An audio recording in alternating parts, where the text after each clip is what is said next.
Hey everyone, the latest release of Lilac has some big UI changes, which I felt warranted a little video to show you how things have changed and the direction that we're moving in. I'm just gonna hide myself here. Okay, so we've loaded the Slim Orca dataset, and this is just a 10,000 example sample. And this is in the shared GPT format. And so the first thing you'll notice is that this format is now rendered in a special way by Lilac, where we have system, human, and GPT conversational turns that are actually displayed a little bit nicer than it used to be.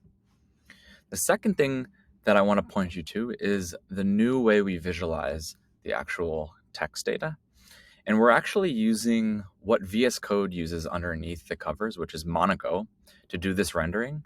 And you'll notice that's a much more powerful way to work with this data because it is the same engine that powers the way you edit code. And that kind of hints at this direction that we're going, which is really about text being like a new programming language. Okay, so the first thing I want to show you is that it feels like a coding IDE where I can, click on things and I can see where they show up. But we also have a new right-click menu here. So if I were to highlight this and click right-click, you'll see that there's now a right-click menu here, just like we would have in VS Code. So we can do things like, let's say, keyword search. So when I click this now, we've actually keyword search for fallacy and our data set, and there's only 2 rows with this example.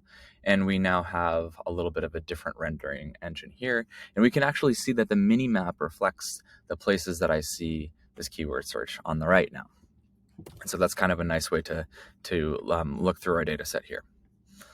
We can also search by a concept here. So let's do a non-English concept, which is our concept, and you'll see that we still do this highlighting, but we'll also show you in the mini map the sections that concept is relevant. And when we hover it, we can see that there's a concept score shown here. Okay, great. That's kind of like we had before, but I'm going to show you a couple of new things that we can do here.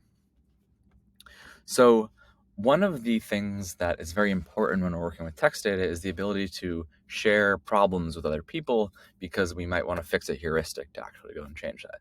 And so when we look at this right-click menu, we'll see we have this link to selection, which when I click it, it's actually going to link to this row in this situation.